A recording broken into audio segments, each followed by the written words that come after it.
이 본문을 가지고 복에 대해서 말씀을 드리겠습니다. 시편은 150편으로 되어 있습니다만 시작이 복으로 시작합니다. 첫 단어가 복이죠. 그래서 시편은 사실은 성도들의 복된 삶에 대해서 기록하고 있는 책이고 복이 무엇인가 하는 것을 생각하게 됩니다. 제가 특별히 오늘 복에 대해서 여러분과 나누고자 하는 것은 5월 가정의 달입니다. 우리 모두가 다 복된 가정을 이루기 원하고요. 우리뿐만 아니라 우리 자녀들에게도 그들이 복된 삶을 살았으면 좋겠습니다. 그렇죠? 그럼 뭐가 진짜 복인 줄 알아야 되지 않습니까? 세상이 말하는 복 말고요. 성경이 말하는 복이 뭔가? 성경은 뭘 복이라고 하는가?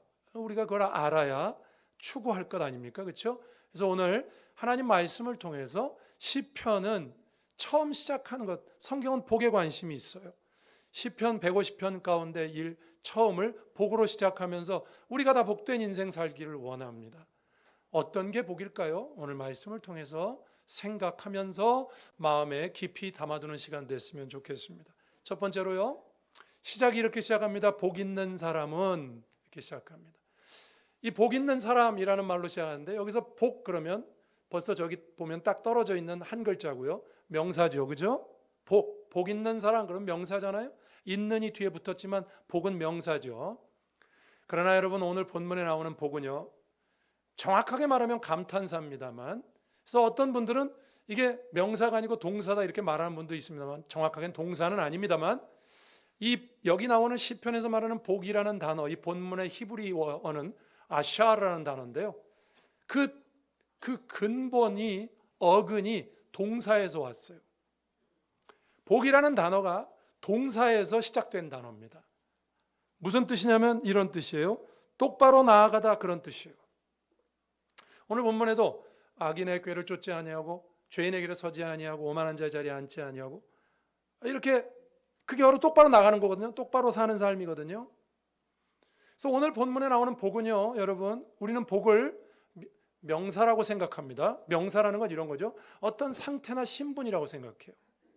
우리 이렇게 생각하잖아요. 세상에서도 저분 참 복 많이 받은 분이야. 저 어르신 참 복 많이 받은 분이야. 그럴 때 우리 어떻게 말하죠? 네? 보통 이렇게 말하지 않습니까? 자녀들을 봐. 잘 됐잖아. 건강하시잖아. 또 돈도 많으시잖아. 세상에서 뭐 다 가지고 계시잖아. 뭐 형통하시잖아. 우리는 그 사람이 가지고 있는 어떤 신분이나 상태를 복이라고 생각합니다. 세상에서는. 그러나 여러분 생각해 보세요. 우리 신앙을 한번 잘 생각해 보세요. 다 가지고 있어도 예수를 안 믿으면 그 복된 인생입니까? 복된 인생입니까? 우리가 세상에서 말하는 걸 다 가지고 있어요. 근데 예수만 안 믿어. 복된 인생입니까? 반대로 그냥 제가 극단적으로 표현해 봅니다. 우리가 꼭 그렇다는 건 아니지만 아무것도 없어요. 다 가지지 못했어요. 아무것도 못 가졌어요. 아무것도 못 가지진 않았죠. 우리도 많이 가졌어요. 근데 아무것도 못 가졌어요. 그런데 예수만 믿어요. 정말 인생이 곤고해요. 고난이 많아요. 병도 많고 가정에 힘든 일도 많아요. 그런데 그 집은 예수를 잘 믿어요. 그러면 그게 복된 인생이죠. 그죠? 여러분 세상에서 말하는 복과 교회에서 말하는 복은 달라요. 믿음과 신앙을 근거로 하기 때문에 오늘 본문에 복 있는 사람 이렇게 말할 때 이 복은 그 어근이 동사에서 왔고 그래서 의미상 성경에서 말하는 시편에서 말하는 복은요 동사입니다. 동사라는 말은 이런 뜻이에요. 신분이나 상태가 아니라 행동이라고요. 그래서 여러분 여기 이어지는 말씀이 그렇게 이어진다 그랬죠. 복 있는 사람은 그 뒤에 이어지는 말이 5개 동사입니다. 이거죠. 악인의 꾀를 쫓지 않고 죄인의 길에 서지 않고 오만한 자의 자리에 앉지 않고 여호와의 율법을 즐거워하여 그 율법을 주야로 묵상하는 자로다. 이 5개로 요약되어 있는 5개의 행동을 하는 사람이 그 행동이 복이라고 말하는 거지 어떤 상태나 신분을 복이라고 하지 않습니다. 이거 굉장히 중요한 말입니다, 여러분. 복을 받아서 복 있는 사람이 되는 것이 아니고요. 본문처럼 행동하는 사람이 복된 사람이라고 가르치는 거예요. 복은 상태가 아니라 행동이다. 이따가 말씀드립니다만 그래서 복은 운이 아니에요. 복은 순종이에요. 책임이에요. 행동이기 때문에. 복은 신분이나 상태가 아니라 행동으로 규정합니다. 이게 맞아요. 성경은 이렇게 규정하고 있어요. 복은 하나님 앞에서 우리가 어떻게 살아가느냐가 복입니다. 이 비슷한 얘기를 하나 해드리면 좀 이해가 쉬울려나 모르겠네요. 여러분, 한동안 우리나라에서 이런 주장이 있었어요. 뭐냐면 이런 거죠. 꿈은 명사가 아니라 동사여야 된다. 비슷한 말이 있었어요. 어떤 교수님이 책도 쓰시고 그런 주장을 하셨는데 이런 거죠. 학생들한테 너 꿈이 뭐냐 이렇게 물어보면 학생들이 직업을 말한대요. 의사요, 변호사요, 교사요, 이렇게 직업을 말한답니다. 근데 그 선생님은 되게 이상했다는 거예요. 꿈을 물어보는데 직업을 말한대요. 물론 직업이 꿈일 수도 있지만 직업은 꿈이 아니라는 거죠. 꿈은 어떤 가치가 표현되어 있어야 되고 그 속에서 내가 나아갈 방향이나 행동이 들어가 있어야 된다는 거죠. 그러니까 그분 표현으로는 이렇습니다. 내가 의사 이게 아니라 이렇게 해야 된다는 거죠. 저는요, 가난한 사람도 언제든지 가서 저렴한 가격으로 또 혹은 돈이 없어도 치료받을 수 있는 그런 사람을 살리는 의사가 되고 싶어요. 요 앞에 수식하는 말 있죠. 어떤 의사가 되겠다, 어떤 교사가 되겠다, 이 가치, 이 행동이 들어가 있는 이 부분 있죠. 이게 꿈이어야 된다는 주장입니다. 직업을 말하는 게 아니라 꿈이 뭐냐? 대통령이요. 그럼 어떤 대통령 될 건데? 대통령도 여러 대통령이 있잖아요. 잘하는 대통령도 있지만 못하는 대통령도 있잖아요. 어떤 대통령이냐가 중요한 것처럼 여러분, 꿈을 물으면 그 꿈 속에는 꿈은 그래서 동사여야 된다는 거예요. 그분은 이게 어떤 가치와 행동을 가지고 있어야 되기 때문에 여러분, 꿈을 명사로만 생각하는 것보다 동사로 생각하는 것이 합당한 이유가 뭐냐면요, 꿈을 이루기 위해서 끊임없는 과정과 성장을 강조한다는 거예요. 그게 가치로 표현되면요, 내가 나중에 그 직업을 갖기 전에도, 예를 들면 내가 교사가 되고 싶은데 나는 사람을 사랑하는 교사가 되고 싶어 이렇게 하면요, 교사가 되기 전에도 사람을 사랑하는 가치를 계속 추구한다는 거예요. 추구하다가 그런 교사가 되는 거예요. 그러니까 평생 그 가치를 향해서 나간다는 거죠. 그게 꿈이어야 된다는 거예요. 맞지 않습니까, 여러분? 아니 그냥 직업만 그냥 교사 이게 아니라 어떤 교사가 될 건데, 어떤 법관이 될 건데, 이게 중요한 거 아닙니까? 그게 진짜 꿈이라는 거죠. 어떤 가치와 행동이 들어가 있는, 그럴 때 그 가치가 이루어지고요, 서로 그 직업에 못 간다 할지라도 이제 이분은 이렇게 말해요. 의사, 이런 의사가 되고 싶다 그랬는데 하다 보면 뭐 다 의사가 되는 건 아니잖아요. 그죠? 그러니까 간호사가 될 수도 있고 뭐 물리치료사가 될 수도 있고, 그러니까 그 가치를 향해서 나가다 보면 다양성이, 꿈이 다양해지고 또 그 가치가 그 직업이 가기 전에도 이미 내 삶 속에서 이루어진다는 거예요. 이해가 되십니까? 내가 최대한 한국말로 쉽게 설명했어요. 이제 여러분 이해 못하면 내 잘못이 아니에요. 네, 이분은 책으로 한 권 쓴 건데 제가 여러분에게 설명했어요. 여러분, 그래서 꿈은 명사가 아니라 동사여야 된다는 거죠. 꿈은 어떤 상태가 아니라 결과가 아니라 과정이라는 거예요. 움직이는 과정이라는 거예요. 행동이라는 거예요. 마찬가지입니다. 성경은요, 복에 대해서 명사로 말하지 않아요. 명사라는 건 그거죠. 상태나 신분이나 결과가 아니에요. 돈 많은 사람은 물론 복된 사람입니다만 그게 그렇게 결과로 주어진 것을 성경이 그것만 복이라고 말하잖아요. 더 근본적으로는 어떤 행동을 하는 사람, 하나님이 원하는 순종을 하는 사람, 믿음과 신앙의 책임을 다하는 사람. 오늘 본문에 나온 5가지. 여러분, 이것을 성경이 강조하고 있다는 사실을 기억하시길 주님의 이름으로 축원합니다. 이런 행동을 하는 사람이 복 있는 사람이지 어떤 무슨 받은 상태가 복은 아니다 이겁니다. 순서가 중요합니다. 잘 들으세요. 다시 한번 설명할 테니까. 순서가 중요합니다. 복을 받아서 복된 삶을 사는 것이 아닙니다. 복된 삶을 사는 사람이 복을 받은 사람입니다. 믿으십니까? 복을 명사하고 신분으로 생각하면 뭘 받아야 복됐다고 아니요. 그게 아니라 뭔가를 하는 사람, 지금 그렇게 움직이고 있는 사람이 복된 사람이라고요. 우리들은 이렇게 생각하는 사람들이 생각할 수 있어요. 복을 받아서 비로소 행복해진다고 생각합니다. 복을 받지 않아서 불행하다고 생각합니다. 하나님이 복을 안 주셔서 못한다고 생각합니다. 다 복을 상태라고 생각하는 거예요. 제가 예전에 어떤 분한테 그랬어요. 아유, 집사님 참 복되십니다. 그랬더니 그분이 갑자기 얼굴을 이렇게 좀 약간 저기 하시더니 뭐 완전히 그렇게 표현한 건 아닙니다. 이런 식으로. 목사님, 그런 소리 하지 마세요. 내가 요즘 얼마나 힘든데. 우리 새끼들도 말 안 들어, 남편도 말 안 들어, 일은 안 돼. 내가 요즘 얼마나 힘든데 나보고 복 받은 사람이라고 그래. 그분은 복이 어떤 상태인 거예요. 복을 받아야 제가 웃죠. 여러분, 제가 그거 한번 소개한 적 있죠. 옛날에 코미디 프로 중에 웃으면 복이 와요 있다 그랬죠. 그거 지은 PD가 그 제목 생각 많이 하고 진 거랍니다. 왜냐하면 사람들은 이 거꾸로 한다는 거죠.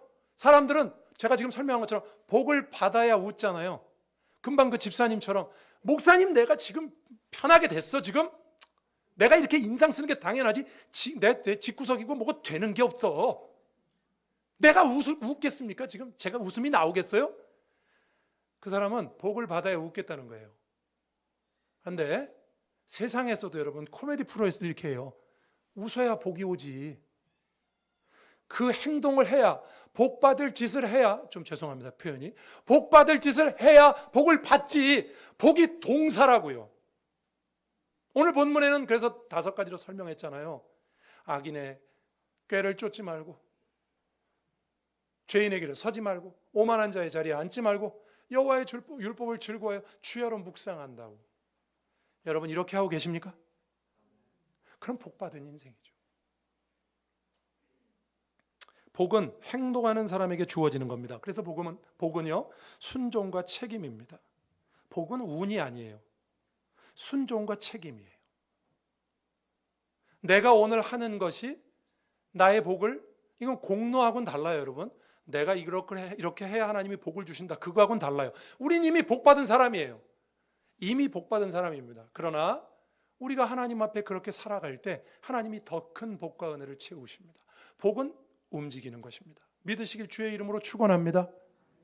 자꾸 상태라고 생각하지 마세요. 자꾸 순서라고 생각하지 마세요. 늘 말씀드리지만 하나님이 복을 주시면 열심히 일하겠습니다. 하나님께서 제 기도를 들어주시면 하겠습니다. 이건 다 복을 여러분 상태라고 생각하는 거예요. 신분이라고 생각하는 거예요. 행동이라고 생각하지 않는 거예요. 하나님이 채워주시면 하겠습니다. 내 기도 들어주시면 할게요. 아니요. 해야 채우지. 반대로 해야죠. 하나님 앞에 내가 움직여야, 순종해야, 내가 성도로서 감당해야 될 책임을 감당해야 하나님이 채우시죠. 근데 우린 거꾸로 한다니까요. 하나님께서 제가 하나님 앞에 신앙생활 못하는 건요, 하나님 나한테 복을 안 줘서 그래, 이렇게 생각한다고요. 주님의 뜻대로 살면 복이 찾아오는 것입니다. 주의 뜻대로 사는 것이 복인 줄로 믿으시길 주의 이름으로 축원합니다. 여러분 우리 가정의 달인데 그러면 한번 생각해 보세요. 우리는 가정에서 복 받을 만한 행동을 하고 계십니까? 그러니까 저는 가정의 달에 우리 엄마 함께가 다 복된 가정이 됐으면 좋겠고, 우리 여기 있는 개인이 전부 복된 인생을 살았으면 좋겠어요.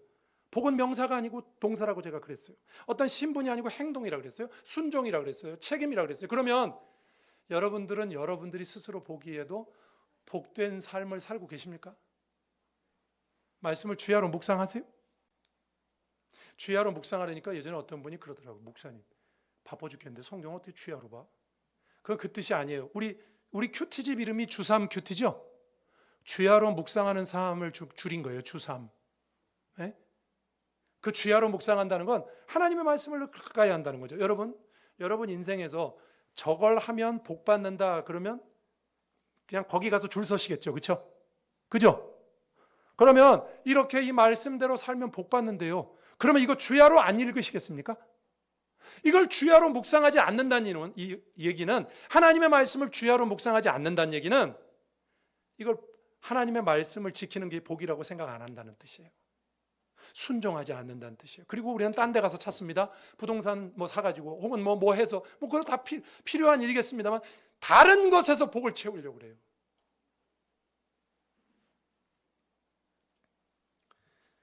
다이어트 하는 사람들한테 이런 말이 있습니다. 오늘 내가 먹은 음식이 미래의 나다. 그런 말이 있어요. 마찬가지죠. 오늘 성경은 이렇게 말해요.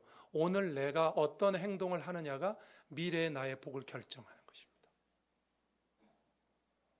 성경은 복을 동사로 표현하고 있다. 다 잊어버려도 좋아요. 제가 지금 첫 번째 말씀드린 거 다 잊어버려도 좋아요. 요거 한 문장만 기억하세요. 복은 신분이 아니고 행동이고, 복은 동사라고요. 동사라는 말 속에 우리의 순종을 요구한다는 말씀이에요. 우리의 책임을 요구한다고요. 움직이라고 말한다고요. 그냥 가만히 하나님 복 주세요. 복이 떨어지면 그러면 지금부터 이 땅에서 제가 교회 일 할게요. 잘못 생각한 거예요. 복을 결과물로 생각하지 마시고, 여러분, 그러니 우리가 가정의 달에 우리 자신을 살펴보면서 이런 생각해야죠. 나는 과연 복받을 행동을 하고 있는가? 오늘 본문에 나오는 이 5가지 아까 제가 말한 동사 있죠? 이게 점진적인 거예요. 악인의 꾀를 따른다고 그랬죠? 악인의 꾀를 따라가다가 이제는 그 길이 따라가다가 좋은 것 같아서 그 자리에 섭니다. 죄인의 길에 서요. 죄인의 길에 섰는데 그 자리가 더 좋은 것 같아서 이제 서 있지 말고 앉자. 오만한 자의 자리에 앉습니다. 이게 점진적으로 표현된 거예요. 여러분, 우리가 그 악한 길을 가다 보면 서서 누리고 싶고, 누리다 보면 그냥 눌러 앉고 싶고, 그것에서 벗어나서 여호와의 율법을 즐거워하고, 다윗이 말한 것처럼 여호와의 전에 거하면서 여호와를 사모하고, 그런 마음이 우리에게 있어야죠. 하나님 앞에 그렇게 살겠다는. 여러분, 우리 온마음교회가, 우리 온마음교회 가정들이 그런 복된 가정 될 수 있길 주의 이름으로 축원합니다. 복은 동사다. 기억하시기 바랍니다. 두 번째입니다. 1절, 2절에서 복이 그렇게 동사라고 설명하고요. 의미상이긴 합니다만 설명하고, 3절에 가면 갑자기 시냇가에 심은 나무가 나옵니다. 시편은 시기 때문에 우리 잠언할 때도 그랬지만 이게 대꾸가 많이 나옵니다. 시냇가에 심은 나무는 앞에 나오는 복 있는 사람하고 동의어입니다. 복 있는 사람을 다르게 표현한 거예요. 시니까. 시어를 맨날 똑같은 것만 쓰면 안 되잖아요. 다른 시어를 쓴 거예요. 복 있는 사람은 이러이러 5가지를 하는 사람이다. 근데 그 사람은 시냇가에 심긴 사람으로도 표현할 수 있다. 복 있는 사람을 표현한 거예요. 그러니까 이 시냇가에 심은 3절에 표현되어 있는 내용을 좀 생각해 보면 복 있는 인생이 뭔지가 드러납니다. 한번 볼까요? 첫 번째로 3절 보시면 그는 시냇가에 심은 나무라 그랬죠. 그죠? 이거 야생의 나무가 아니고요. 예? 어떤 주인이 의도를 가지고 심은 나무입니다. 이해가 되십니까? 어쩌다 보니까 꽃씨가 날라와서 생긴 나무가 아니고 의도적으로 심겨진 나무라는 뜻입니다. 주인이 있다는 뜻이에요. 소유자가 있다는 뜻입니다. 누가 소유주일까요? 하나님이 저와 여러분의 주인이시라고. 우리를 시냇가에 심은 나무, 우리를 복주시기 위해서 예수 그리스도로 우리를 구원하셨잖아요. 그걸 시냇가에 심은, 하나님이 심으셨대요. 의도를 가지고 심으셨대요. 여러분, 누가 소유자냐에 따라서 그 능력과 결과가 완전히 달라지는 것, 그 일에 어떤 일이 신분이 결정되는 거 여러분 알고 계시죠? 그렇죠? 누가 주인이냐에 따라서. 예전에 그런 제가 일화를 읽은 적이 있어요. 여러분, 그 유명한 바이올리니스트 중에 옛날에 파가니니라는 분이 있어요. 그렇죠? 들어봤죠? 파가니니. 그 사람은 일화가 많아요. 이제 연주 여행을 다니면서, 유럽을 다니면서 가는 곳마다 좋은 일을 많이 했어요. 그래서 뭐 이태리에서도 그렇고 전 런던에서 있었던 이야기를 읽었어요. 런던 템즈 강변을 이렇게 거닐고 있는데 거지 노인이 앉아서 바이올린을 연주하고 있어요. 앞에 모자 놔두고 아무도 거들떠보지 않아요. 돈 놓지도 않습니다. 뭐 바이올린 형편없는데. 그래서 파가니니가 다가가서, 물론 파가니니라고 말 안 한 거예요. 저는 이렇게 말했지만, 가서 좀 잠깐 줘보실래요? 제가 한 곡만 연주할게요. 그리고 연주를 시작했어요. 어떻게 됐을지 뭐 상상이 되시죠? 갑자기 사람들이 구름대처럼 모여들었어요. 왜? 깽깽 소리 나다 갑자기 어마어마한 소리가 들리거든요. 많은 사람이 모여들었어요. 노인이 얼른 모자 주머니를 들고 한 바퀴 돕니다. 모자통이 꽉 찼어요. 똑같은 바이올린이에요. 근데 누가 연주하느냐에 따라 다르죠. 여러분, 우리를 심으신 분이, 우리의 소유자가 하나님이다. 그럼 게임 끝난 거예요. 에? 누가 대들겠어요? 아니, 하나님이 우리를 심었다. 그러니까 우리가 복된 인생이라는 걸 성경이 이렇게 표현하는 거예요. 저는 이 말만 들어도 세상에 겁나는 게 없어요. 여러분, 로마서에 보면 바울이 이런 말을 했잖아요. 하나님이 우리를 위하시면 누가 우리를 대적하겠는가? 그 말이 로마서에 나오죠. 그렇죠? 나와요. 왜? 하나님이 우리의 주인이신데, 여러분, 우리 교회 표가 이거잖아요. 흔들림 없이 주의 일에 더욱 힘쓰는 교회. 누가 흔들겠냐고요? 시냇가에 심은 나무처럼 견고하죠. 그러면요, 반대가 되는 악인이 어떤가 보실까요? 4절에 이렇게 되어 있어요. 4절. 악인들은 그렇지 아니하며 오직 바람에 나는 겨와 같도다. 바람에 나는 겨와 시냇가에 심은 나무의 이 차이점이 뭡니까? 견고성이 달라요. 하나님이 소유인 우리들은 그 무엇도 흔들 수 없다. 세상이 성도를 흔들 수 있습니까? 흔들 수 없어요. 믿으십니까? 그런 걸 믿는 게 복이에요. 이 세상 그 무엇도 나를 그리스도 예수의 사랑에서 끊을 수 없다? 이런 걸 믿는 게 복이에요. 이런 걸 믿으면요, 세상살이 할 때 겁나는 게 없다니까요. 아니, 어차피 하나님이 내 편인데 누가 까불겠느냐, 이렇게 생각하는 거잖아요.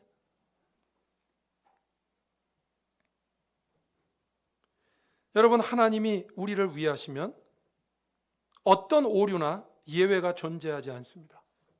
누구도 우리를 대항할 수 없대요. 여러분, 우리가 그런 사람인 걸 좀 알고 신앙생활할 수 있길 주의 이름으로 축원합니다. 세상이 우리를 흔들 수 없습니다. 좀 나가볼까요? 그 다음에 뭐라 그랬어요? 여기 4절에, 3절에 시냇가에 심은 나무가 철을 따라 열매를 맺는다 그랬죠. 그죠? 3절, 시냇가에 심었는데 철을 따라 열매를, 이건 제철에 열매를 맺는다는 뜻입니다. 이건 이런 뜻입니다. 여러분, 좋은 시기에는 좋은 열매를 맺고 고난의 시기에는 성숙한 열매를 맺는다, 그 뜻이에요. 여러분, 우리 인생을 비유한 건데, 여기 있는 것처럼 시냇가에 심은 나무가 철을 따라 열매를 맺는다. 여러분, 우리가 살다 보면 좋은 때만 있는 건 아니잖아요. 안 좋을 때도 있잖아요. 근데 중요한 건 뭐냐면 열매를 맺는다는 건 이런 뜻이에요. 그 어떤 일도 헛되거나 무의미한 일은 없다. 믿으십니까? 그러니까 예수 믿는 사람에게 때를 따라 열매를 맺는다. 좋을 땐 좋은 열매 맺고 고난의 때는 그 고난을 통해서 어떤 성숙한 열매를 맺는다. 결국은 열매는 좋은 거예요. 결국은 열매를 맺는다. 그럼 우리 인생은 좋든 나쁘든 어떤 인생을 살아도 그 인생 속에서 하나님께서 좋은 열매를 맺게 하신다. 믿으십니까? 이걸 믿으면 겁날 게 없다니까요. 비록 내 인생이 뭔가 좀 잘 안 되고 내가 생각하는 것처럼 잘 안 이루어지고 꼬여도 우리가 이렇게 믿는다니까요. 아니, 하나님이 내 편인데 나는 이 일을 별로 좋아하지 않지만 이 일을 통해서도 하나님은 하나님의 뜻을 이루실 것이다. 믿으십니까?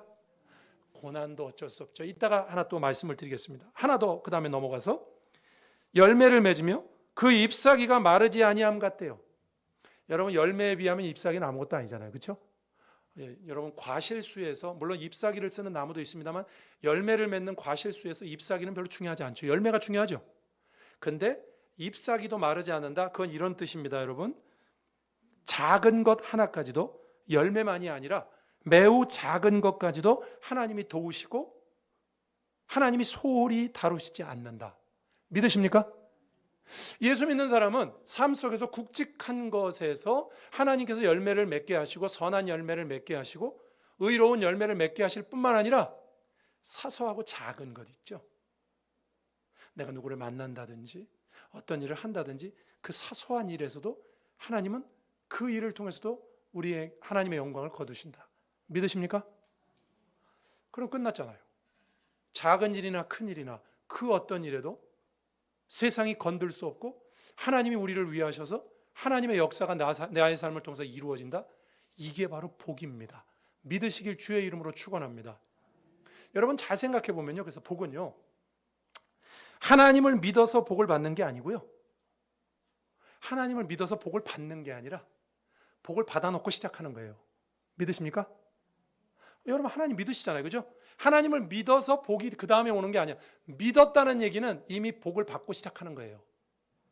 그 다음부터는 하나님의 은혜가 더 많이 오는 거죠. 그 오지만 뭐 안 와도 그만이고 어떤 상황에서도 하나님께서 나를 지키십니다. 그래서 마지막 3절 맨 뒤에 이런 말이 있어요.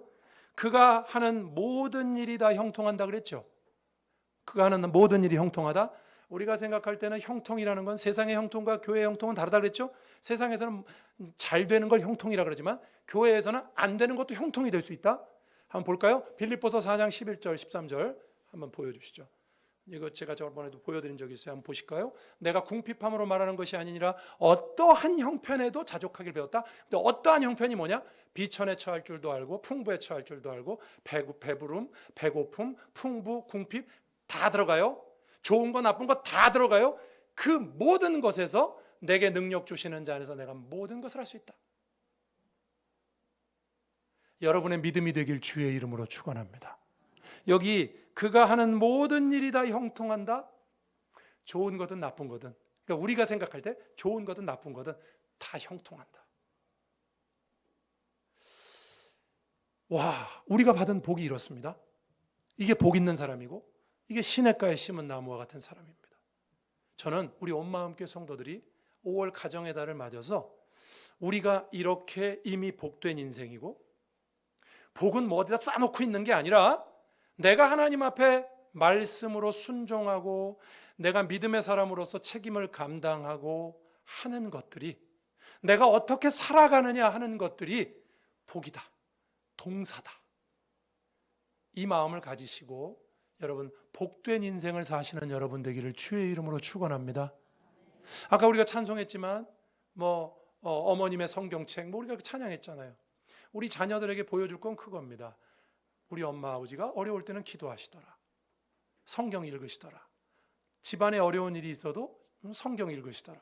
그런 걸 보여줘요. 그런 행동을 보여줘야 되는 거죠. 그런 가치를 보여줘야 되는 거죠. 그래야 우리 가정이 복된 가정이 되는 거예요.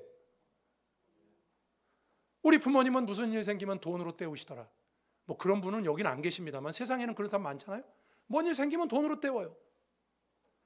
그건 자식을 망치는 것입니다. 망치는 거예요. 여러분 우리가 오늘 말씀을 기억하며 오늘 말씀을 정리합니다. 시편은 시작하면서 복이 여러분 의미상 동사라고 말한다고 그랬죠. 행동을 강조합니다. 우리가 어떻게 사느냐 그게 복이에요. 오늘 본문에 나온 5가지 동사도 기억하시면서 하나님 앞에 하지 말아야 될 것 3가지, 해야 되는 것 2가지, 여호와를 율법을 즐거워하며 주야로 묵상한다. 여러분 과연 우리가 그런 삶을 지금 살고 있습니까? 그런 삶을 살지 않으면서 어떻게 복을 논하겠어요? 우리가 지금 그런 삶을 살고 있어야 돼요. 그런 삶을 살고 있는 가운데 우리가 시냇가에 심은 나무고 철을 따라 열매를 맺고 잎사귀까지도 마르지 않고 하는 모든 일이 형통하다. 이 확신으로 여러분 믿음의 삶을 살아가는 저와 여러분 되길 주의 이름으로 축원합니다. 기도하시겠습니다. 오늘 말씀 생각하면서 주님 복된 삶을 살게 하옵소서. 복을 받고 사는 것이 아니라 복된 삶을 삶으로 복을 받게 해달라고 기도하시고 또 우리가 시냇가에 심은 나무인 것을 기억하게 해달라고 기도하겠습니다. 하나님 아버지 감사합니다. 오늘도 주님 앞에 나와 예배드리고 복된 인생으로 부름받은 우리 성도들과 함께 주님 앞에 복 있는 사람에 대하여 생각했습니다. 하나님, 우리가 하나님 앞에 순종하고 하나님 앞에 믿음의 사람으로서 책임을 감당하고 행동하고 살아가는 것이 복이라고 말씀하셨습니다. 하나님, 우리가 복을 정체된 것으로 생각하지 않고 주님 앞에 계속하여 주님 앞에 더욱 가까이 나아가는 복된 인생이 되게 하시고 우리 가정이 되게 하시고 시냇가에 심기운 나무처럼 하나님께서 우리의 주인이 되심을 기억하고 믿음으로 이 세상을 이기는 내가 얼마나 복된 사람인가를 기억하는 저희들이 되게 하여 주옵소서. 하나님 감사합니다. 우리 온마음 교회가 5월을 맞아요. 가정의 달을 맞아서 다 복된 인생 되시기 원하고 복된 가정, 복된 자녀들 되기를 원합니다. 오늘 말씀처럼 우리가 복을 어떤 신분이나 결과물로 생각하지 않고 하나님 복은 내가 하나님 앞에 해야 되는 행동이고 가치인 것을 기억하고 그 행동과 가치를 향하여 움직이고 순종하는 저희들이 되게 하시고, 또한 우리가 하나님 앞에 시냇가에 심은 나무인 것을 기억하고, 그 어떤 상황에서도 우리는 모든 일이 형통할 수밖에 없는 하나님이 우리를 주관하시는 주인이심을 깨닫고, 그 무엇도 두려워하지 않고 믿음으로 세상을 사는 복된 인생, 진짜 복된 인생들 되게 해 주옵소서. 예수님 이름으로 기도합니다. 아멘.